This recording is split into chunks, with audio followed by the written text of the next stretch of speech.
Hola, yo soy Camilo Navarro. Y yo soy Liz Pavón. Y esto es Crónicas de Cartón.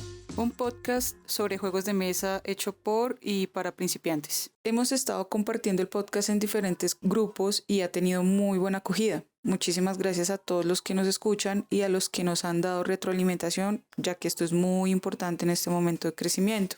Atendiendo a una de estas sugerencias, decidimos hacer un episodio complementario al primer episodio en el que explicamos los juegos que mencionamos como Wingspan, Catán, Castillo de Borgoña, Star Realms y todos los demás. Y lo encuentran desde ya en Spotify o en su plataforma favorita.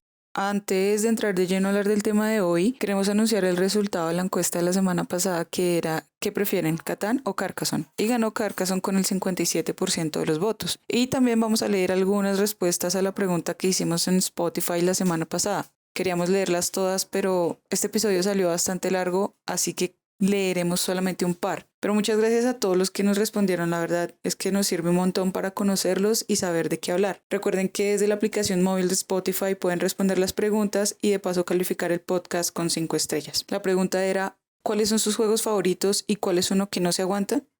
Vamos con los comentarios. El primero que nos llegó de Loco Itinerante dice: me voy hoy en día más en los juegos de rol. Me parece fabuloso, yo soy un gran entusiasta de los juegos de rol y de hecho también queríamos contarle que vamos a empezar a sacar episodios de juegos de rol. Liz nunca ha jugado rol, entonces pues hay que meterla en los juegos de rol. Sí, la verdad sí me gustaría, para poder decir no me gustan, con toda la propiedad del mundo.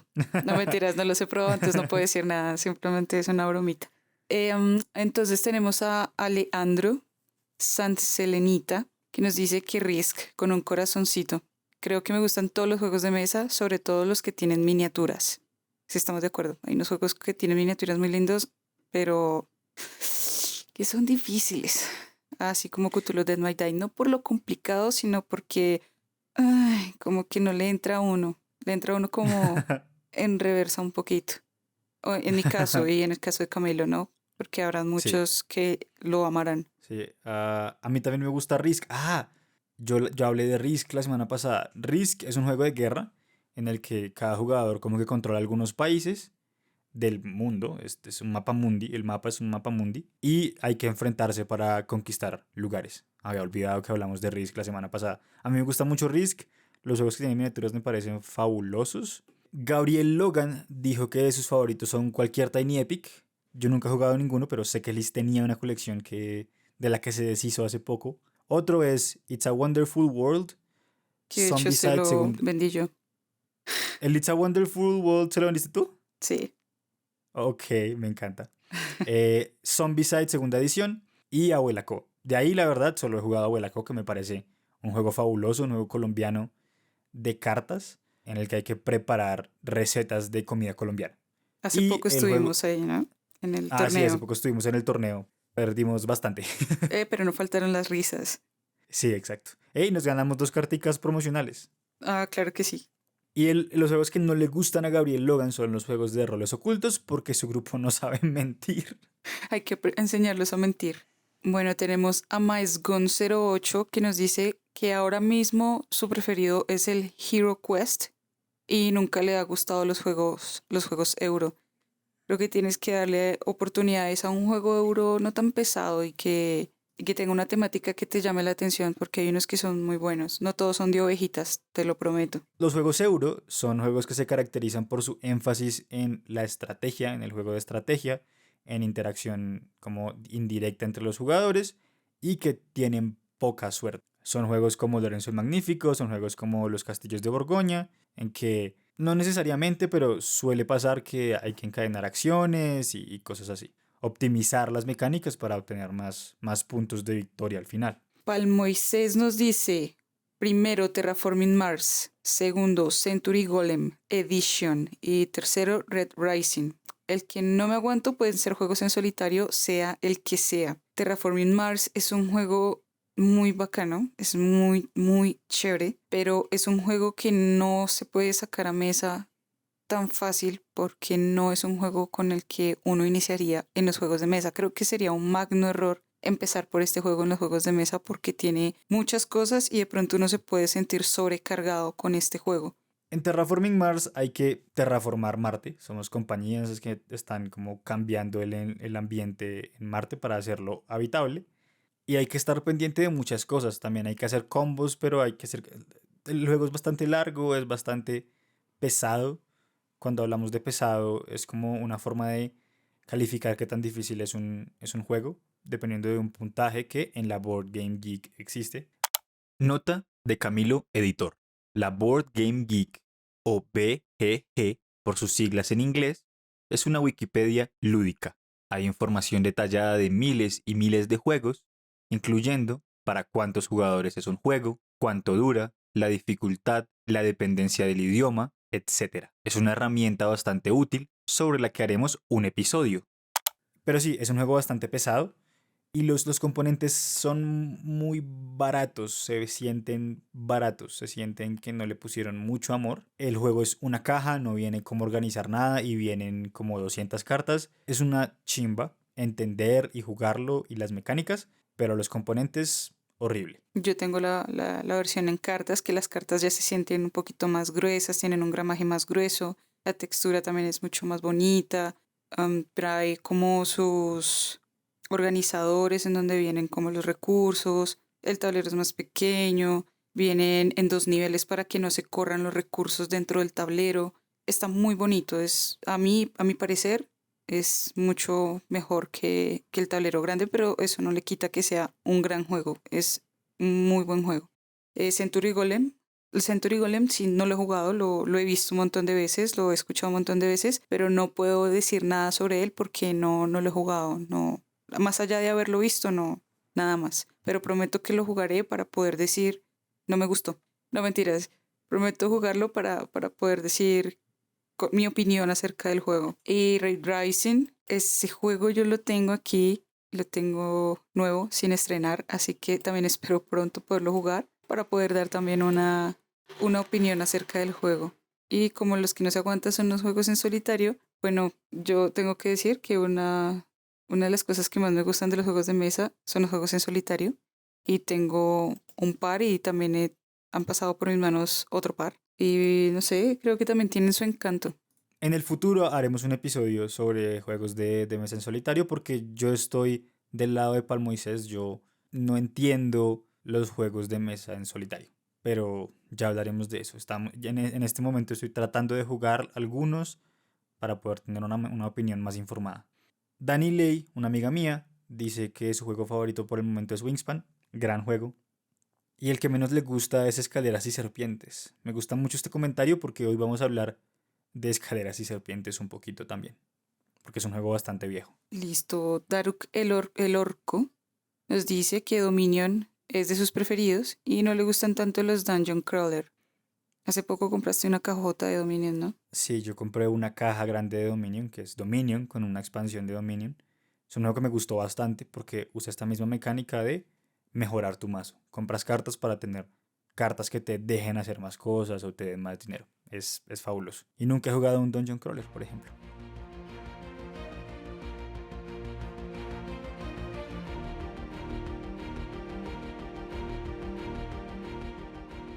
Bueno, y ahora sí entramos a nuestro tema del día, que es la historia de los juegos de mesa, donde vamos a hablar desde Jordania, donde se encontró el que se presume que es el primer juego de mesa, hasta los juegos que tenemos hoy en día. Vamos a dividir esto en 2 episodios. Creímos que iba a poder ser uno, pero hay mucha tela por cortar. Y la primera parte va a ser de los juegos antiguos. Hay 3 juegos que se pelean fuertemente por el título de el juego de mesa más viejo de la historia. Pero los historiadores no han dado en muchísimos años con cuál realmente es. Yo tampoco lo supe, solo he encontrado muchas cosas y pues eso es lo que les voy a contar, lo que yo encontré. Según todo lo que busqué, los Mancalas son los primeros juegos de la historia. Mancala se escribe con M minúscula, en teoría, es decir, no es un juego de mesa que se llame Mancala, sino es un tipo de juego, como decir juegos de cartas, juegos de dados, juegos de tablero, juegos de rol. Son juegos con mecánicas muy parecidas. Hay alrededor de 1000 juegos de mancalas, según lo que leí, y un tablero de mancalas son 2, 3 o 4 filas de huecos. Algunos tienen 6 huecos por fila, otros tienen 10, y la que se encontró con más huecos tiene 40. Entonces en cada hueco se ponen semillas, los jugadores agarran las de un hueco, las llevan a otro lado, van dejando semillas en cada hueco, la idea es que las están sembrando y luego pueden capturar las semillas del hueco al que lleguen. Esa es más o menos la idea general de los mancalas. Es un juego muy viejo.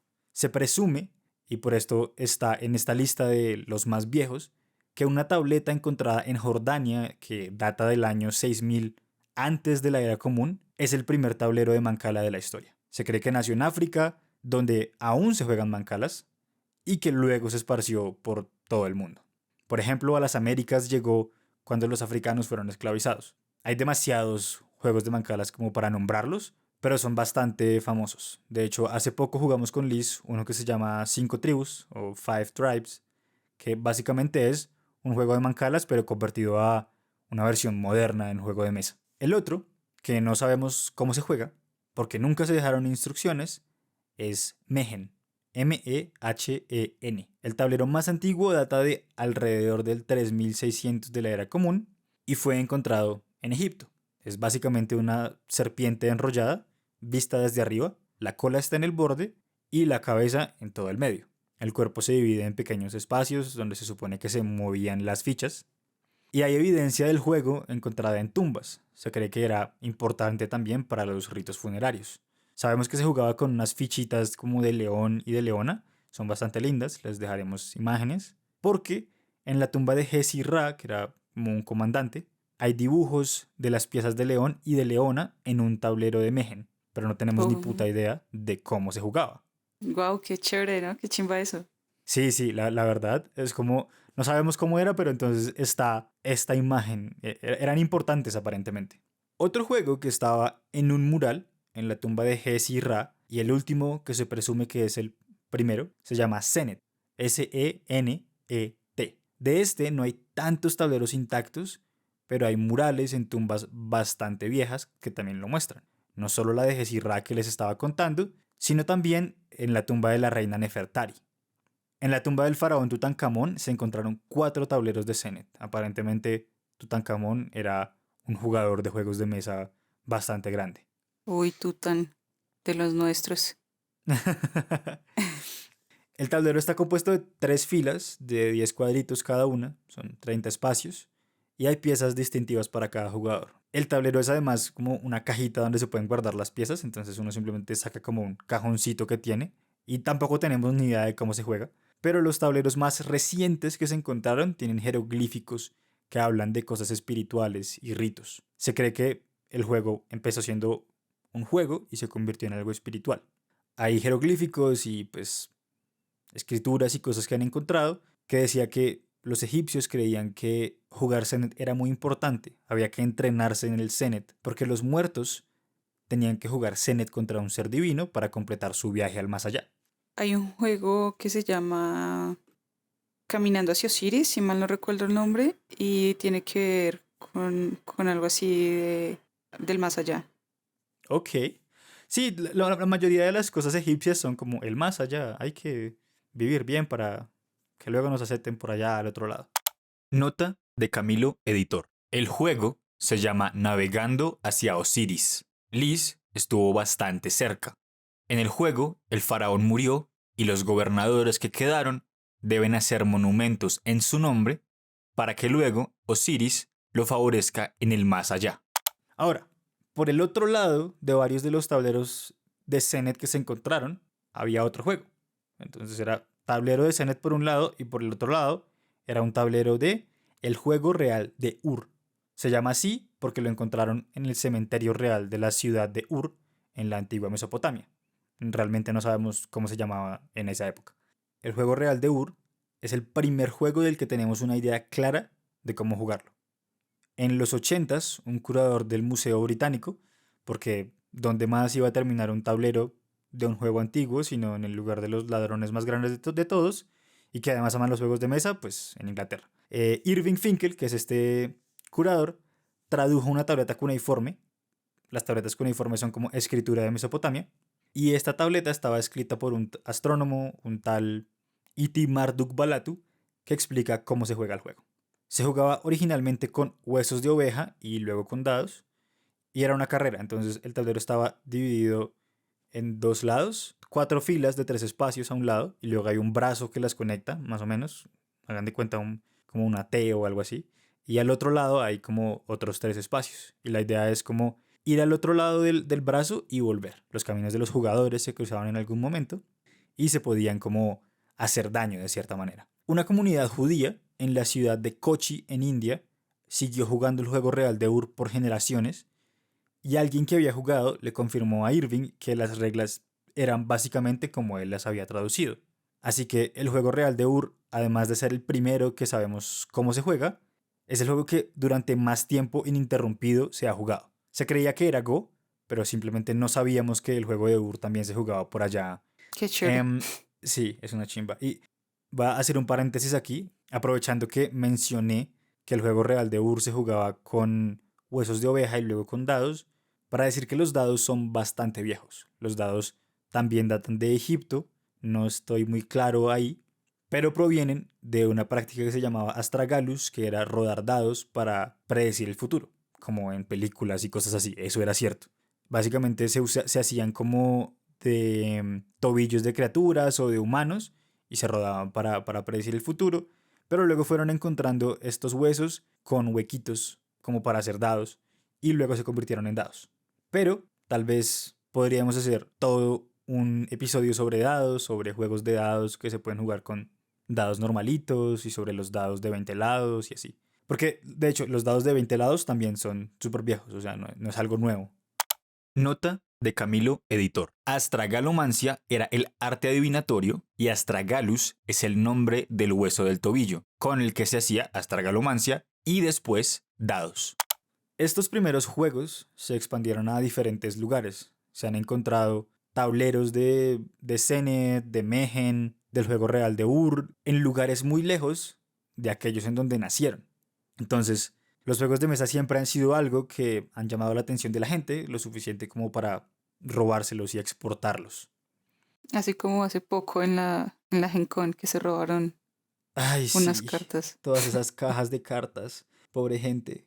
La mayoría de los viajes de los juegos de mesa fueron por conquistas, por invasiones y por supuesto gracias al comercio. Entonces la gente iba a India, compraba especies, pero también se llevaba ahí juegos de mesa. Otro juego que quiero mencionar, que se llama Perros y Chacales, se inventó alrededor del 2000 antes de la era común, y solo lo quiero mencionar porque las fichas eran muy lindas, eran perros y chacales en un tablero que era, imagínate una mesita de centro, una mesita de sala como de café, con 58 huecos y 5 piezas de perros y 5 de chacales.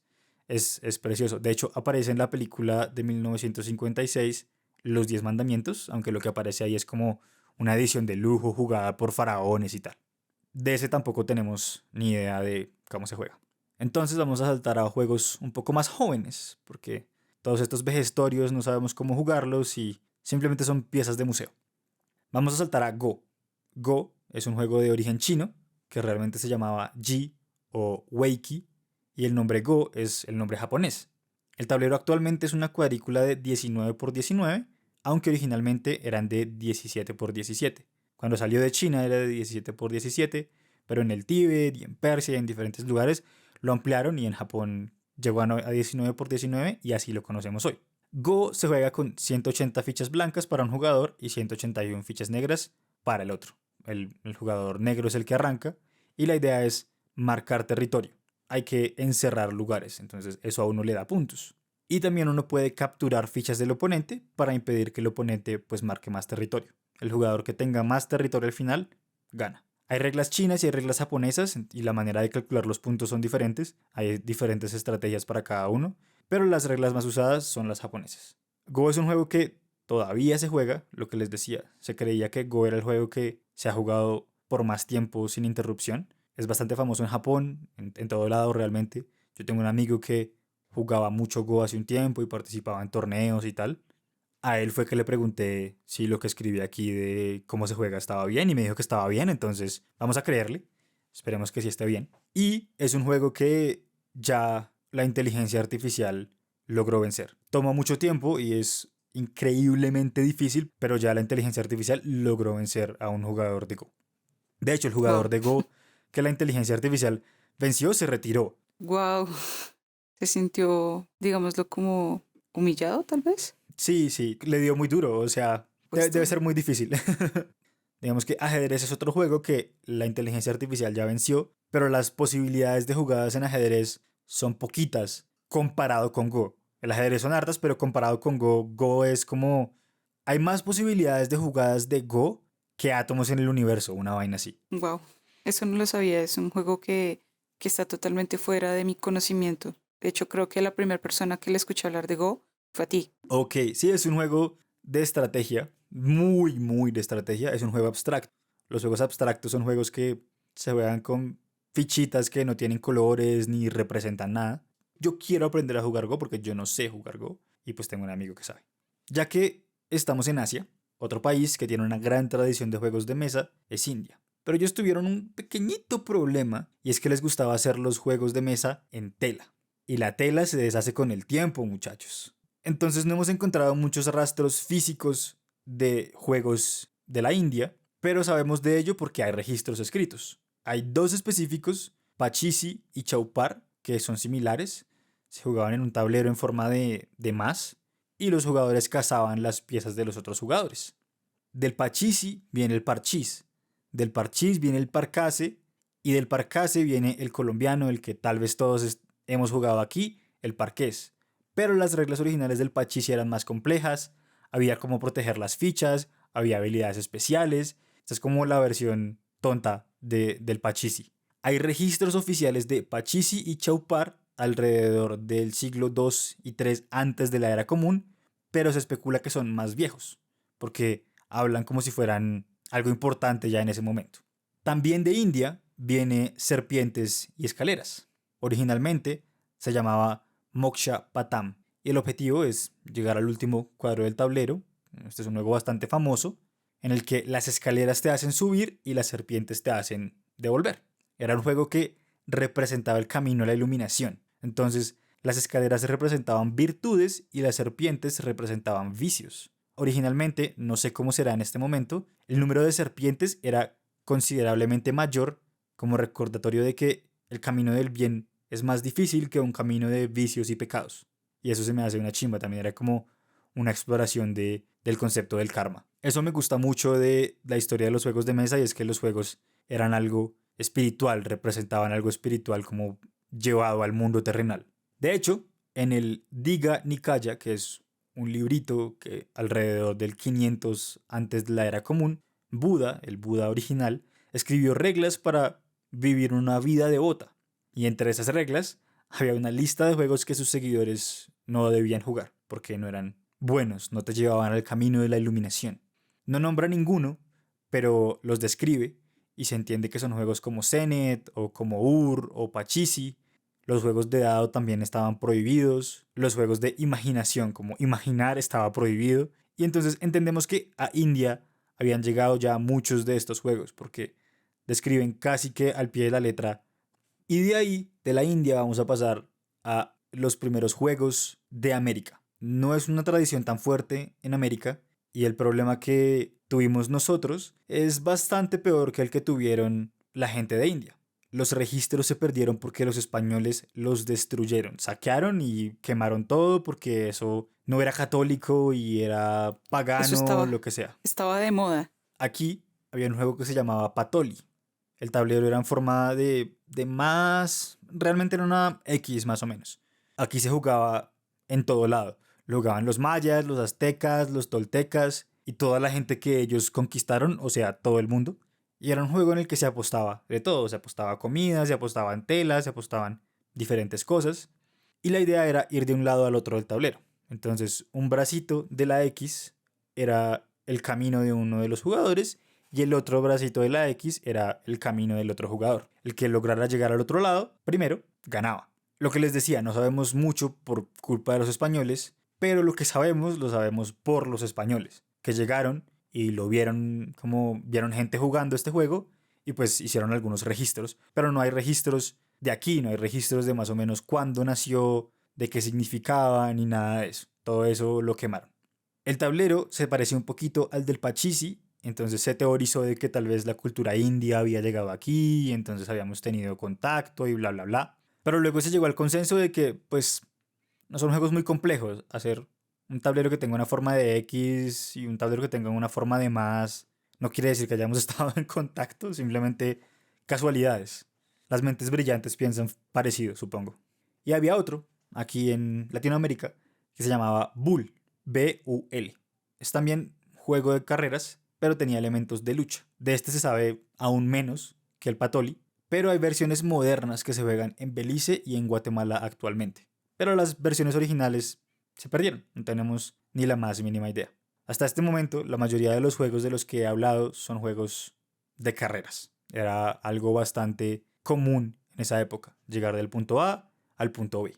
Así sea enfrentándose a los otros jugadores o enfrentándose a serpientes o lo que sea, pero es algo como muy constante en los juegos de mesa. Pero entonces vamos a llegar aquí ya al punto en el que esto cambia.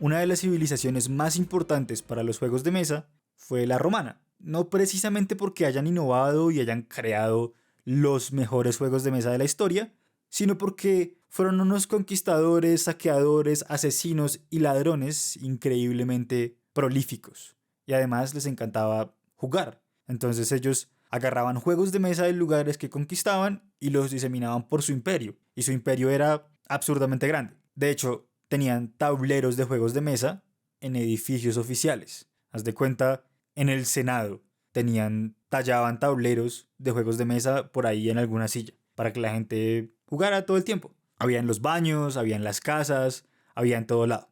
Por ejemplo, en la ciudad de Afrodisias, lo que hoy es Turquía, hay más de 100 tableros en toda la ciudad, de varios juegos. El más famoso era el juego del molino, también conocido como Hombres de Morris. Hombres de Morris es el nombre inglés. Y hay varios tipos de hombres de Morris. Entonces hay 3 hombres de Morris, 6 hombres de Morris, 9 hombres de Morris. Es un juego bastante fácil. Se parece un poco a Tricky, ya se van a dar cuenta. El de 3 es un cuadro, hagan de cuenta. Una línea horizontal y una línea vertical. Y pues eso forma 4 cuadritos más pequeños. Cada jugador ponía una pieza en las esquinas. Y si lograba poner 3 en línea recta, podía quitar una pieza del otro jugador. Y el jugador que quedara con solo 2 piezas en el tablero perdía, porque ya nunca iba a poder conectar 3.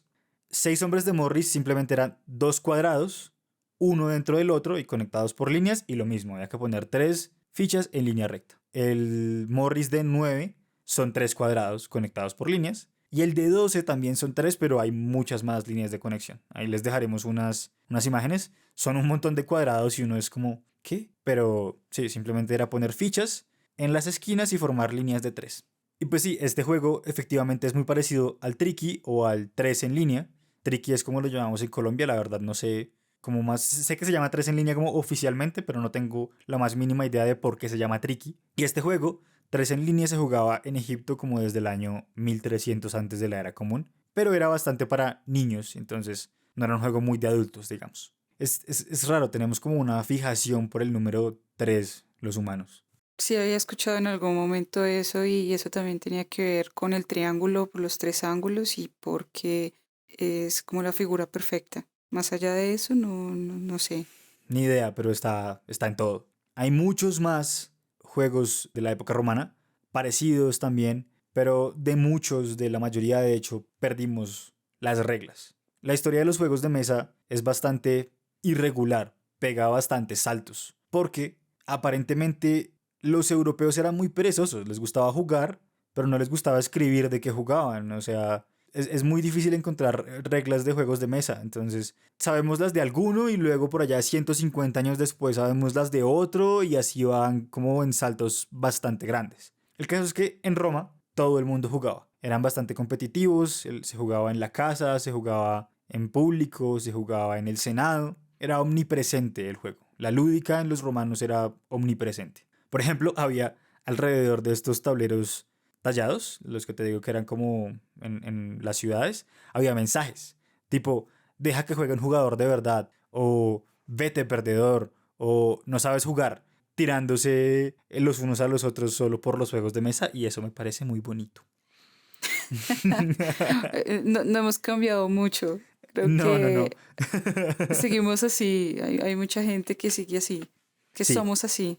pero luego de la caída del Imperio Romano, se ralentizó la distribución de los juegos de mesa. Ya no había un imperio que ocupara todo el mundo para poder distribuir los juegos de mesa que se conocían. Y luego de la caída del Imperio Romano viene como una edad oscura de los juegos de mesa. Oscura porque no se sabe casi nada. Lo único que se sabe son de 3 juegos que aún se juegan hoy en día. Estos juegos son el backgammon, el ajedrez y las damas. Entonces, el backgammon viene del tabula rasa. El tabula rasa era un juego que se jugaba en Roma. Luego el backgammon fue a Persia, evolucionó y se empezó a llamar nardo en el siglo III de la era común. Y luego llegó a India, allá se lo llamó nardoshir y se dijo que era una invención local. Tanto que en China se lo reconoció como un juego de la India. Es un juego de tablas. Los juegos de tablas simplemente son juegos que se juegan en un tablero con 2 tablas y en cada lado hay 12 marcaciones verticales. Son como triangulitos largos. Hay 6 en la parte de arriba y 6 en la parte de abajo. Entonces, si uno junta las 2 tablas, hay 12 rayitas arriba y hay 12 rayitas abajo. La idea del backgammon es llegar a uno de los lados antes que el jugador oponente. Pero tiene un poquito más de complejidad. Hay cómo proteger las fichas. Se juega con dados también. Uno solo se puede mover la cantidad que le digan los dados. Igual les vamos a dejar una imagen de un tablero de backgammon y básicamente así se veían todos los tableros de los juegos de tablas. Juegos de tablas es también otro tipo de juegos, como juegos de dados, juegos de cartas o juegos de mancalas. El juego cambió mucho, hubo muchos nombres y variaciones antes de llegar a llamarse backgammon, pero era bastante popular. Había uno que se llamaba irlandés, que era un juego escocés, por alguna razón. Había uno que se llamaba todas tablas, que era la versión española. De hecho, todas tablas aparece en 1283 en el libro de los juegos o libro de ajedrez, dados y tablas, uno de los libros más importantes de juegos de mesa en la Edad Media, que hablaba de dados, ajedrez y backgammon, pues las versiones antiguas del backgammon. Lo que pasa con el backgammon es que su historia es bastante discutida, la gente no se pone de acuerdo. Dicen que viene del irlandés, algunos dicen que viene de todas tablas y de cualquier cantidad de juegos de tablas.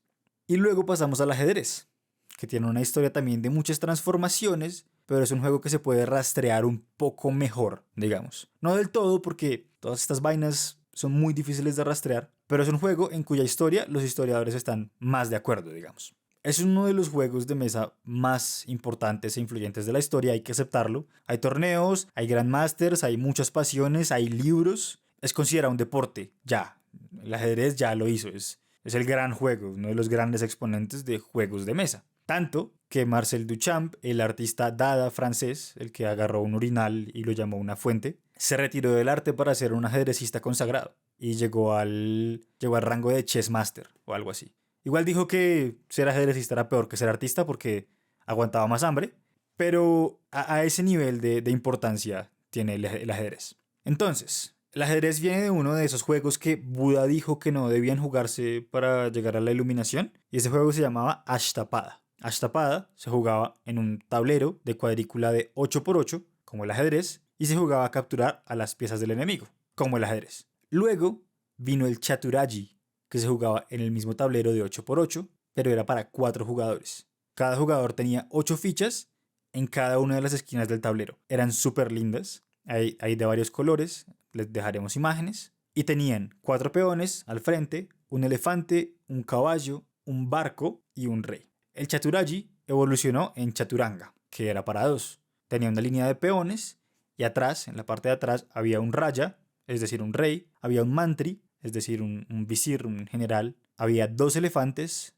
2 caballos y 2 carruajes. El juego acababa cuando el raya moría y cada ficha se movía de manera diferente, tal como el ajedrez. Hasta aquí no había tablero con colores alternantes, no había blanco y negro o rojo y negro o lo que fuera que usaran. Se cree que esa es una edición europea, igual que cambiar el visir por la reina, pero la reina era básica. Hasta el siglo XV se movía como un espacio o algo así. Luego se volvió esencial, en el siglo XV se volvió una pieza súper poderosa y eso empezó en España. La aparición de la reina en el ajedrez es una chimba, me parece a mí, porque viene de la influencia que las reinas empezaron a tener en Europa. Ya no eran solo reyes, sino que hubo varias reinas influyentes. Y por ejemplo en España había una reina en el momento en que se le dio más poder a la reina en el ajedrez.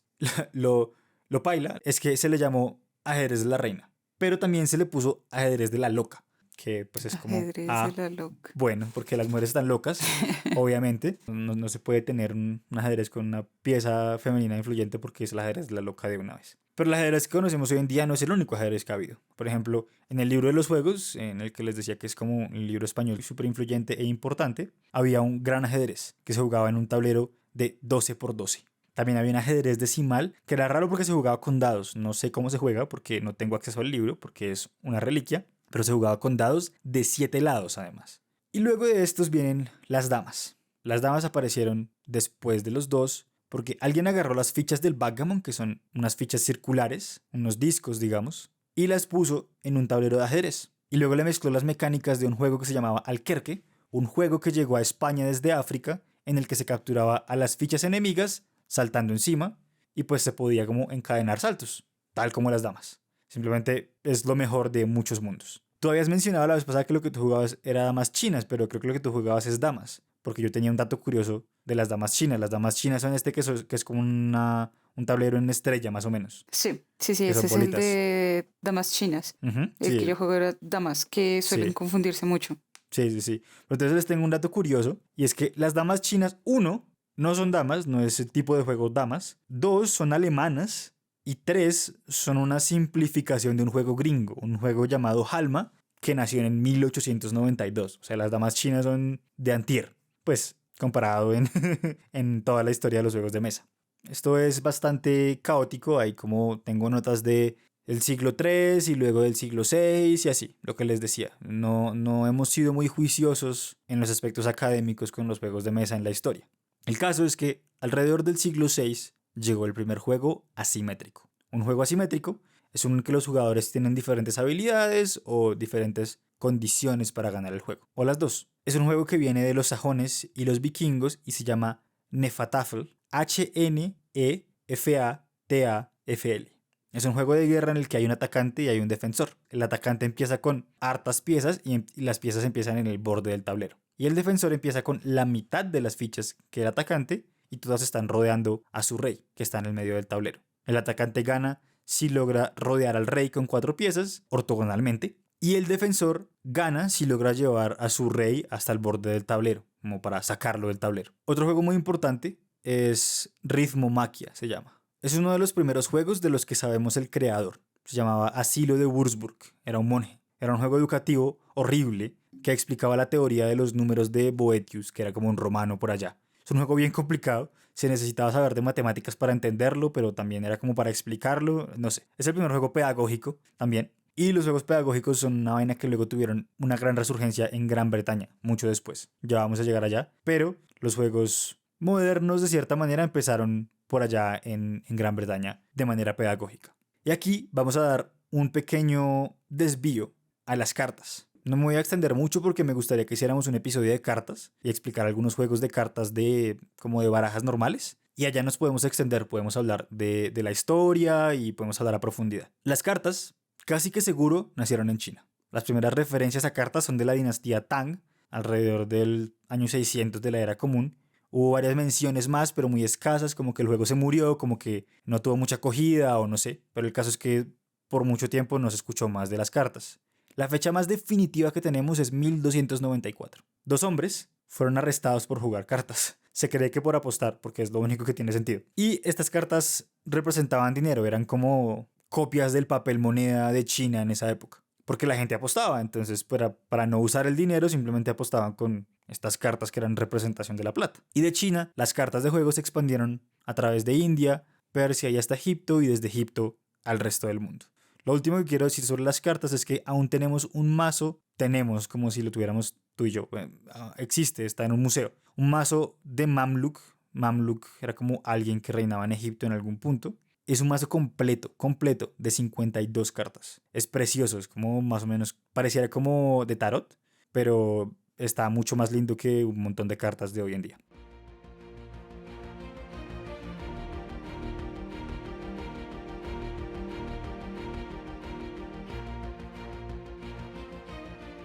Uno de los momentos más importantes de los juegos de mesa y que empieza la transición, digamos, de los juegos de mesa antiguos a los juegos de mesa modernos es el año 1439. En ese año, Johannes Gutenberg desarrolló la imprenta. Revolucionó la producción y venta de libros y de panfletos y de todo, pero también los juegos de mesa, aunque les tomó un tiempo. Los juegos en esa época o eran muy sencillos, se podían hacer en la casa o lo que sea, o tenían componentes súper elaborados que necesitaban artesanos y artistas y gente muy pro para hacerlos. Con la imprenta se pudo hacer como juegos de mesa más en masa, digamos, que igual no es en masa en las cantidades que tenemos hoy, pero se pudieron hacer como mucho más fácil. Y no era como o juegos que uno escribía en el piso o juegos de gente mega rica, como que hizo que todo el mundo tuviera acceso a componentes estándares de juegos de mesa. Para 1480 ya encontramos menciones del Gioco de Loca o el juego del ganso. No hay tableros de esa época porque era papel, pero sabemos que el juego se dispersó en Europa y en 1597 se registró en Londres por un tal John Wolfe, algo así como que le pusieron copyright, derechos de autor. Lo primero que sabemos del Gioco de Loca era que estaba prohibido. Como todos los juegos, aparentemente siempre los han prohibido, porque a la Iglesia Católica le encanta prohibir cosas. Porque todo es del diablo. Todo es del diablo, sobre todo los juegos. Sabemos que el juego del ganso es de antes de 1980 porque en el 80 lo prohibieron. ¿Dije 1980 o dije 1480? Dijiste 1980. Demonios. Bueno, 1480, perdón. Me escaché ahí unos 500 años. No, casi nada.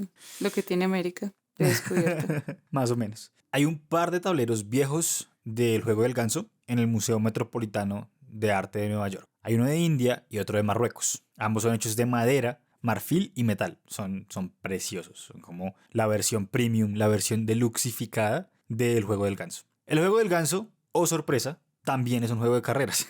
Se apostaban cosas que significaban harto para la gente, se rodaban dados y se movían las fichas de acuerdo a los números que salieran en los dados, y el que llegara al final primero ganaba, como todos los juegos de la época antigua, la mayoría. Algunos espacios tenían efectos especiales, entonces el más conocido era el espacio del ganso. Caer en el ganso doblaba el movimiento. Si te habías sacado un 7 y caíste en un ganso, te movías 14 espacios. Pero este juego estaba roto, parce. O sea, pilla. Si tú caías en el 9 en el primer turno, el 9 era un ganso. Entonces te movías al 18. Y el 18 era un ganso.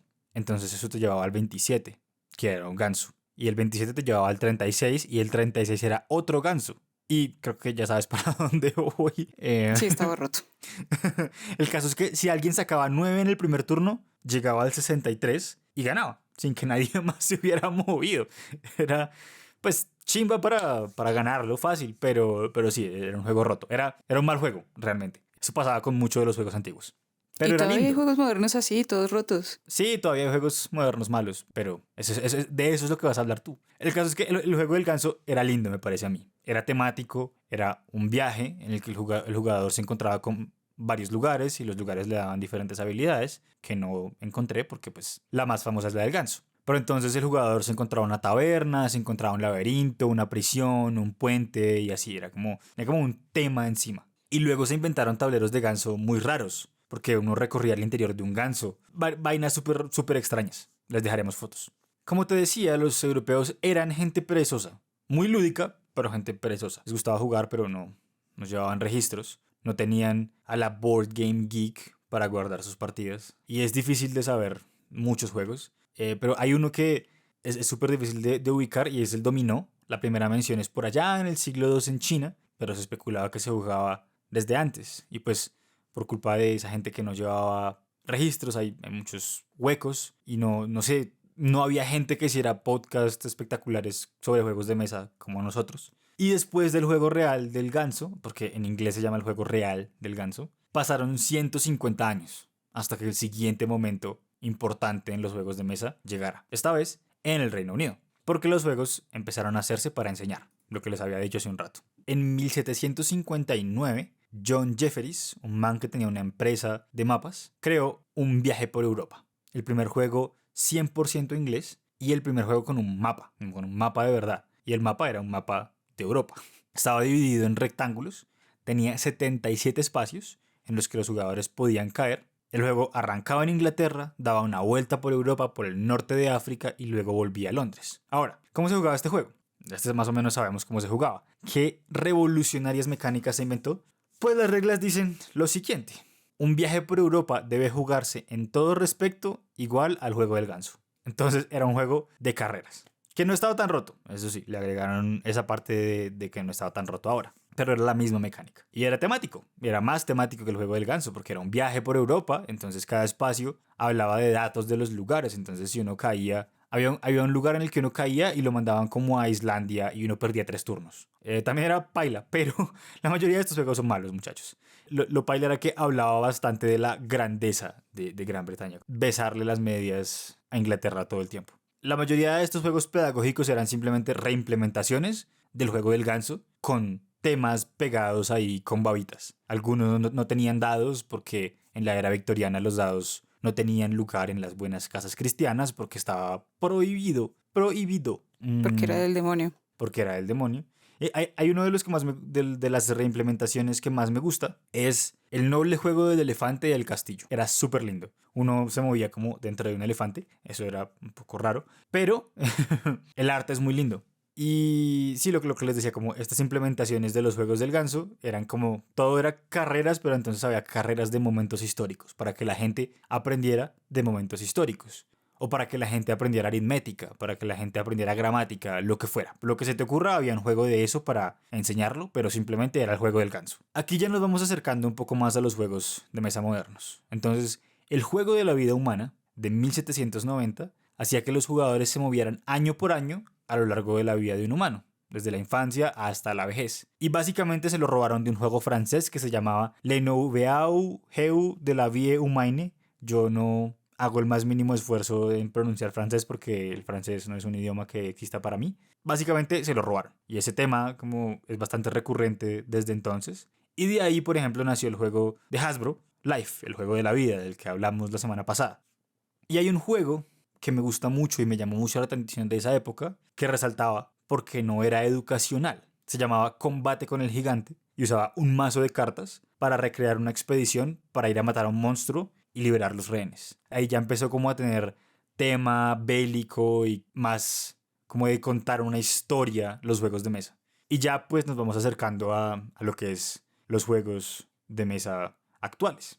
Porque hasta aquí llego yo. Yo sé que es un montón por digerir, pero si quieren que expandamos la historia de alguno de estos juegos en específico, pues podemos intentarlo. Los juegos de mesa han recorrido un camino largo, larguísimo, como de 8000 años, para llegar hasta donde estamos, y han sufrido muchas transformaciones. Luego de esto vienen los juegos modernos que empiezan como desde la invención de la caja de cartón, básicamente, porque se pudieron empezar a producir más en masa los juegos de mesa. Y la única constante que he encontrado yo es que nos gustan los juegos de carreras, porque de hecho hace 2 horas me llegó un juego de carreras que se llama Hit, que son carros como de Fórmula 1. O sea, han pasado 8000 años y todavía nos gustan los juegos de carreras. Es un juego fabuloso, chicos. Y la otra constante es que los humanos siempre hemos querido jugar algo. Encontré algo muy bonito, ya con esto cierro, y es que en 1794 el filósofo alemán Friedrich Schiller escribió un ensayo sobre la educación estética del hombre y dijo que los humanos son totalmente plenos solo cuando juegan. Es un poco más larga. Dice que el hombre solo juega cuando es, en el sentido más completo de la palabra, un humano, y que solo es humano cuando juega. Eso es algo que me gustó mucho. Y ya, esa es la historia de los juegos de mesa antiguos. ¿Qué tienes por decir tú, Liz? ¿Qué te pareció todo este viaje larguísimo? Creo Hablé... que No. es una cantidad de información que, como tú dijiste, es un poco difícil de digerir, así que no teman en pausarnos y en ir a buscar si sienten mucha curiosidad acerca de lo que habló Camilo, porque eso hice yo mientras él iba hablando. Yo iba buscando, iba viendo lo que él iba diciendo para no solo imaginármelo, sino para entender lo que él estaba describiendo y darle un contexto a sus palabras. Me parece que es que no le estamos dando la importancia como debería ser a los juegos de mesa. Creo que la gente, y no hablo por nosotros, sino en general, lo toma más como es un hobby caro, porque es un hobby caro. Todos nosotros lo sabemos y si hemos llegado a comprar al menos un juego de mesa moderno. Y no ven la importancia que ha tenido esto también dentro de de la evolución que tenemos nosotros como seres humanos y de la necesidad, porque si lo llevamos a ese ámbito, también es una necesidad del ser humano tener su espacio de ocio y de entretenimiento y de despejar su cabeza de lo que esté sucediendo en ese momento y en esa hebra, en esa época, porque si nos remontamos a lo que acaba de decir Camilo, hay una historia gigante detrás y es tan grande y es tan extensa que ni siquiera se ha logrado determinar qué fue primero, si este juego o este otro. Creo que me parece que es una muy buena introducción para entender los juegos de mesa, para darle la importancia que deberían de tener y una buena excusa para seguir fomentando este gran hobby, porque creo que le aporta un montón de cosas a nuestra vida cotidiana y en general a nuestra evolución como seres humanos. Sí, es un gran hobby el nuestro. Y es mucho más importante de lo que la gente piensa, aparentemente. Es mucho más importante de lo que yo pensaba. Yo no sabía todo esto de historia de los juegos de mesa. Lo supe investigando para este episodio y no sabía que fuera tan importante desde hace tanto tiempo. Esta fue la primera parte de nuestro recorrido por la historia de los juegos de mesa. Espero que lo hayan disfrutado mucho. Espero que hayan disfrutado de la voz de Camilo, porque para la próxima será mi voz. En la próxima ocasión, en nuestro próximo episodio, vamos a hablar sobre la historia de los juegos modernos, continuando la línea por la que viene Camilo. Espero que logremos conectarlo para que ustedes sigan entendiendo toda esta historia. Recuerden que pueden responder nuestra pregunta de Spotify a través de la aplicación móvil. También nos pueden contactar. Recuerden seguirnos en crónicas.decartón en Instagram. Muy pronto vamos a tener también nuestra fanpage en Facebook para que también puedan compartir con nosotros sus comentarios o sus sugerencias o lo que nos quieran decir a través de nuestro perfil. También pueden ubicarnos a través de nuestro correo cronicadecarton@gmail.com por si quieren enviarnos algo. Siempre vamos a estar pendientes. La pregunta de esta semana es, si pudieran viajar al pasado, ¿qué juego les gustaría aprender a jugar? Y eso es todo. Nos vemos la próxima semana, cuando espero que Liz hable mucho más, porque en este episodio hable mucho. Esperamos que los dados estén de su lado. Bye. Bye bye.